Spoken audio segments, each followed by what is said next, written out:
Hi, Bhuvan.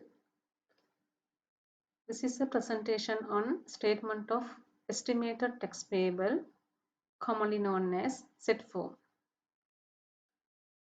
The presentation consists of 6 parts: introduction, general instructions, instructions to complete the statement, calculation of income tax quarterly installment payable, penal provisions, examples.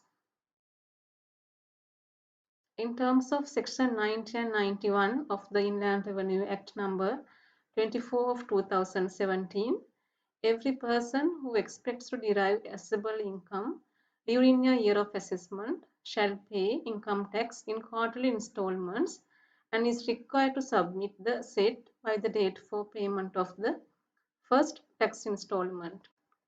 Accordingly, for the year of assessment 2021-22, the set form should be submitted on or before 15th of August 2021.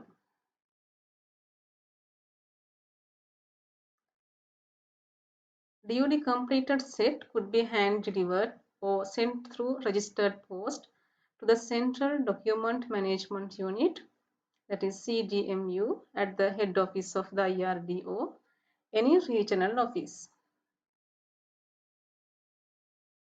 This is brief explanation of due date of payment and payment period code of quarterly income tax installments. Accordingly, first installment is due on 15th August 2021. Second installment is due on 15th November 2021. Third installment is due on 15th February 2022. And fourth installment is due on 15th May 2022.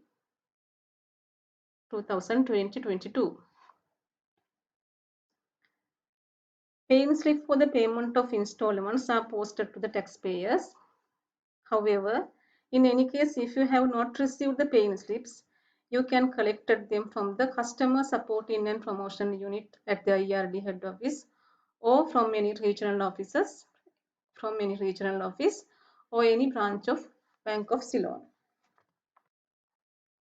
You can make tax payment through online tax payment platform. In this regard, please refer to Public Notice Number PNPMK 2021 dated 8th June 2021 or log on to IRD web portal for the user guide.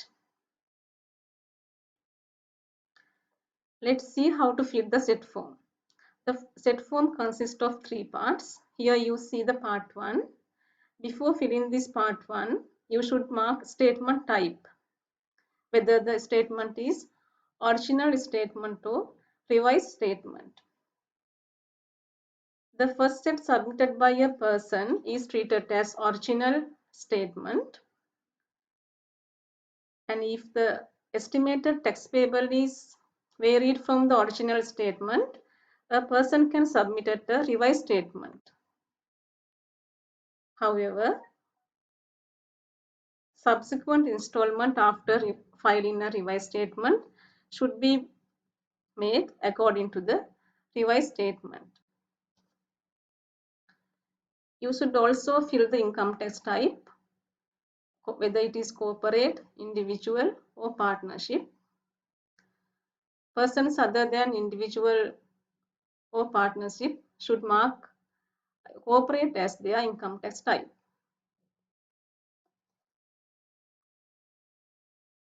Then you can fill the part 1 of the set form. In this part 1, under the sources of income, the amounts of estimate income from each source can be declared in relevant cages. Accordingly, employment income can be declared in cage 10, estimated business income can be declared in cage 20, estimated investment income can be declared in cage 30, and estimated other income can be declared in cage 40. With regard to employment income, as you are aware, advance personal income tax can be deducted by the employer with effect from 1st of April 2021 on the consent of employee. However, even such employees should submit set even if they don't have income from any other source. The total of estimated declared income under each source should be entered in page number 50. We called it as estimated assessable income. From this assessable income, you can deduct estimated qualifying payments and estimated reliefs. More details about this qualifying payments and relief you can get from 5th schedule of the Inland Revenue Act, or you can also refer our detailed guide on set form. When we deduct estimated qualifying payments and estimated relief from estimated assessable income, we get estimated taxable income.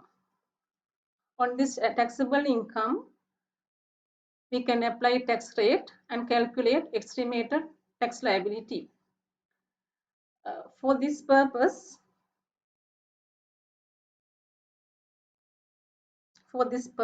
this time we have introduced part 2 to the set form. Therefore, you should first fill the part 2 before filling this page 90.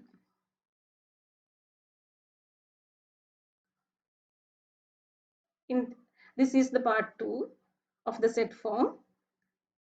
Here you can separately mention the component of the taxable income that are taxed at different rates.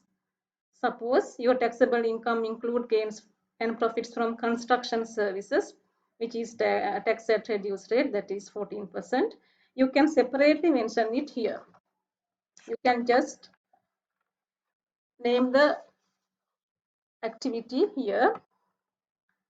You just mention the activity as constructions service and the estimated taxable income from construction here and the tax rate, and calculate the estimated tax liability from construction services. Likewise, you can fill this part and part 2 relevant to the each component of taxable income,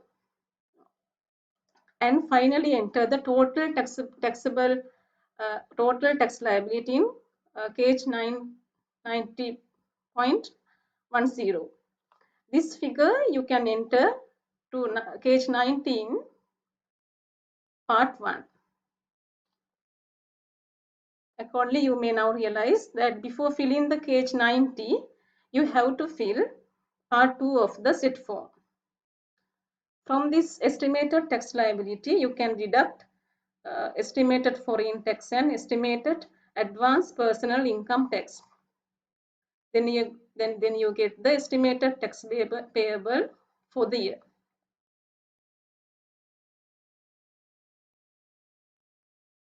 This is the part 3 of the declaration. That is, this is the part 3 of the form set form. It is the declaration. This declaration part should be filled by the taxpayer or his authorized representative. This is the credit schedule. If you have claim credits in calculating the installment payment, you should fill this credit schedule.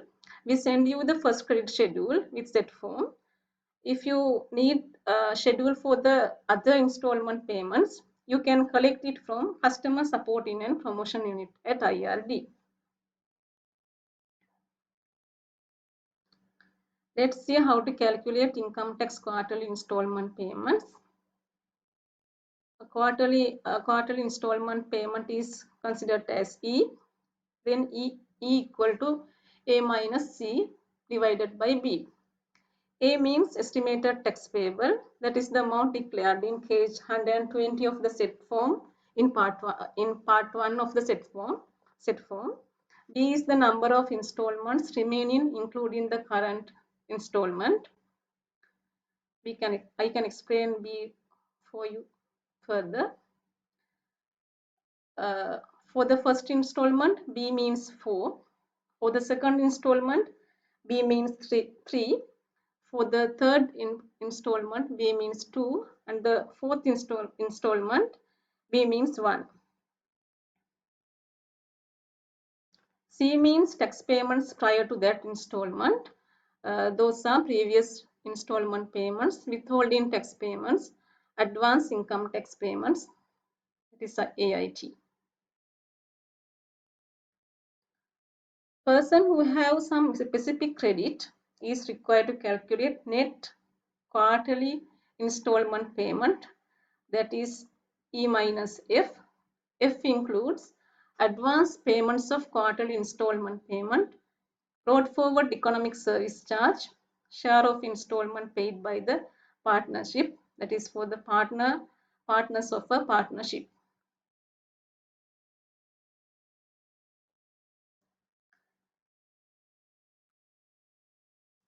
This is the penal provisions applicable on set form and quarterly installment payment.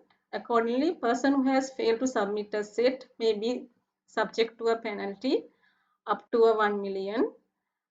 The person who has submitted an incorrect set may be subject to a penalty up to 25% or 75% of the underpayment that will be that has been arised due to the incorrect set. Person who has submitted misleading set may be subject to a penalty minimum 50,000 rupees. The maximum penalty will be the underpayment due to the misleading set. Person who has willfully made a false or misleading set may be subject to fine up to 1 million or imprisonment for term up to 1 year or both. This penal provisions is applicable on quarterly installment payments. Accordingly, non-payment, late payment, underpayment may be subject to a penalty up to 10% of the amount of tax due but not paid. Willfully evading of installment payments may be subject to a fine up to 10 million or imprisonment up to 2 years or both. Further, 1.5 of interest per month or part of a month is charged on default payment. Let's consider some examples. Example number 1. Mr. Pereira is engaged in the business of manufacturing soft toys. His expected income for the year of assessment 2021-22 is as follows. Business income is 15 million. This is after deducting allowable expenses. Interest income is 1 million. Consent has been given to deduct AIT at the rate of 6%. Accordingly, deducted AIT on interest prior to 15th of August 2021 is 45,000. He wishes to make following expenses: 240,000 for health expenses and medical insurance, 100,000 for housing loan interest. He has following credits: 100,000 as brought forward ESC to be set off against the tax payable for year of assessment 2021-22. 200,000 as advance payment for installment payment. Mr. Pereira has made this advance payment on 5th of June 2021. Then let's calculate estimated tax payable by Mr. Pereira. Business income 15 million. Under investment income, interest income is 1 million. Then estimated assessable income is 16 million. From this assessable income, reliefs can be deducted. Under expenditure relief, Mr. Pereira can deduct 240,000, that is his expected expenditure for health expenses and medical insurance. 100,000, that is for housing loan interest.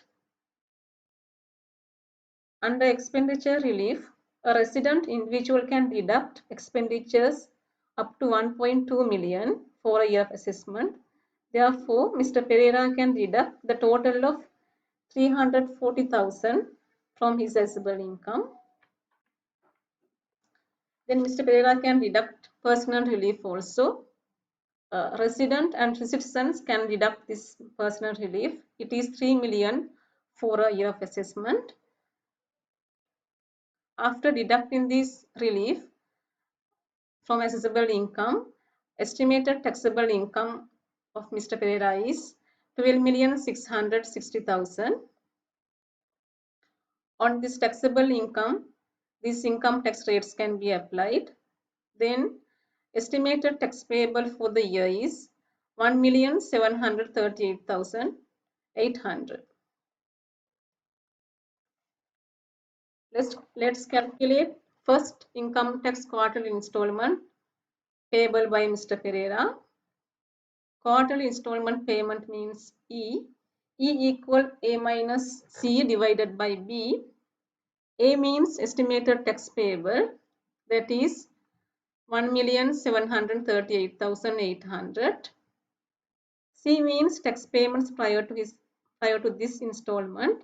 Mr. Pereira has paid 45,000 as AIT on interest income, then it can be deducted.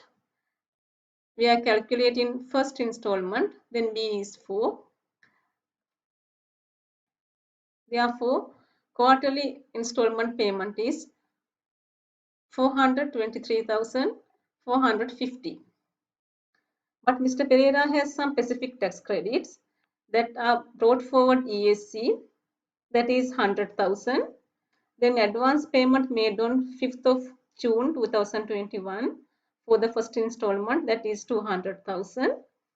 Mr. Pereira can deduct these credits from quarterly installment payment.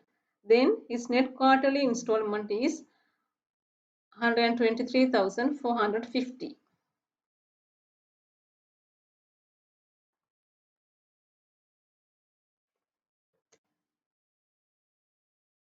Examples 2. Professor Mahis is attached to the University of Colombo, Sri Lanka. Meanwhile, he provides service to the Faculty of Graduate Studies also, and he receives a monthly payment. His expected income for the year of assessment 2021-22 is as follows. Employment income from the University of Colombo is 4,680,000. This is his primary employment. He has given his consent to deduct a PIT on his primary employment. Employment income from Faculty of Graduate Studies is 200,000. This is his secondary employment. He has given consent to deduct a PIT on his secondary employment also. Here for this secondary employment, applicable tax rate is 12%. It is as per PIT table 7, because primary employment is within the range of 250,001 and 500,000. You can get a PIT table from our website. Interest income is 700,000. Consent has not been given to deduct AIT. Rent income is 900,000. Consent has not been given to deduct AIT. He wishes to make following expenses: 100,000 for annual medical insurance, 150,000 for housing loan interest, 145,000 for tuition fees for his child, 400,000 for investment in shares in stock market, 1.2 million to acquire solar panels to fix on his premises and connected to the national grid during the month of May 2021.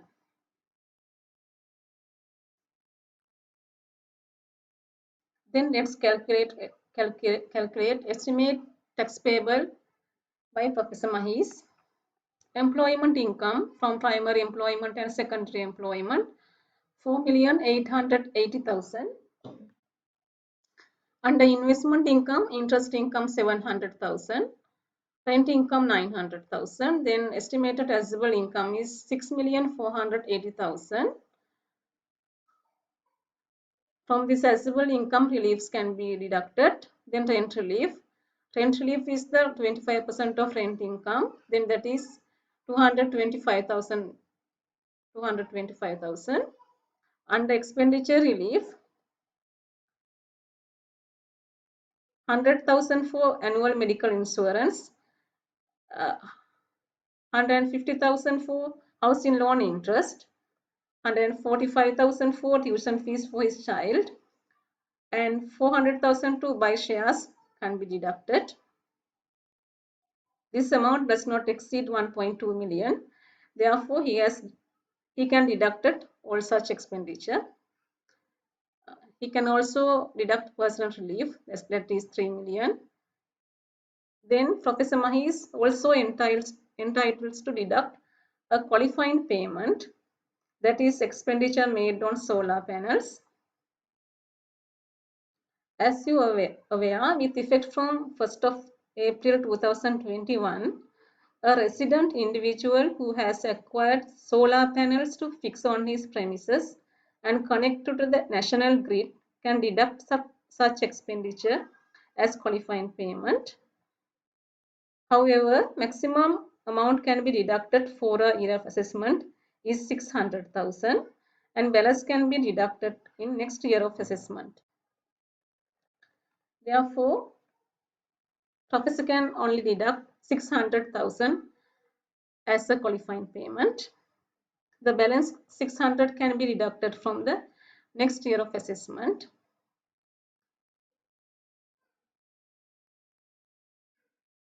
After deducting this relief and qualifying payment from the assessable income, estimated taxable income can be calculated. It is 1,860,000. On this taxable income, applicable tax rate is 6%. Then estimated tax liability is 111,600. From this tax liability, APIT can be deducted. Then let's calculate APIT for Professor Mahis.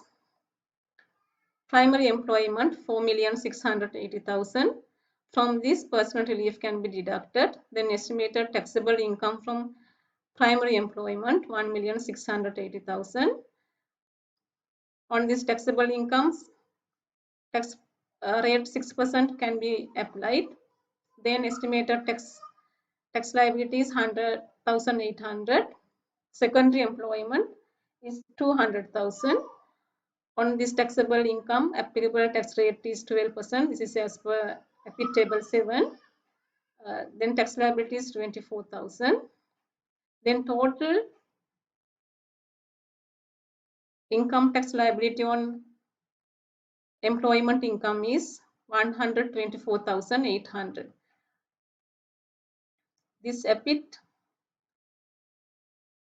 can be deducted from tax liability. However, you can see now estimated tax liability of Professor Mahis is lesser than the APIT deducted from his employment. Therefore, he is not required to pay income tax by installment payments. Further, Professor Mahis can claim a refund for excess tax paid as APIT.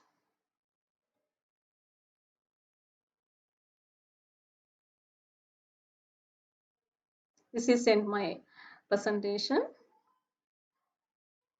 You can get more information on set form and quarterly installment payable from the detailed guide we have uploaded to our IRB website.